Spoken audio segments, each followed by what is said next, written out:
Танысып қойыңдар, бұл Боб, және біз онымен оның өміріндегі бір түрлі кезеңде кездестік.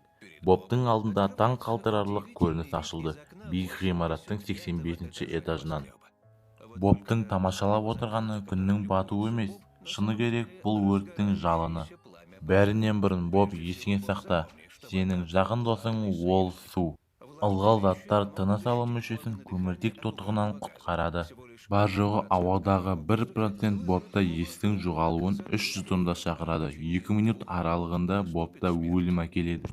Құтқарылу үшін Боб, сен ғимараттан шығу керексің. Ең жылдам таңдау болатын ол терезеден секіру. Сен 290 метрге 8 секундта барасың. Бірақ бұл сенің өміріңді құтқару мүмкін емес. Өрт кезінде лифтті қолдануға болмайды. Егерде электр қуаты істен шықса, мықтылап кептеліп қаласың. Ғимаратта өрт болып жатқан есептегенде лифттің температурасы 900 градусқа дейін барады.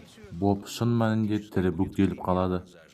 Апаттың дыбысына қарағанда инструкцияның бұзылуы басталған сияқты. Бұл Бобта 10 минут қалғанын білдіреді. Ол үшін 1700 баспалдақтан өту керек. Бұған Бобтың 20 минуты кетеді. Бұл уақыт оған жеткіліксіз.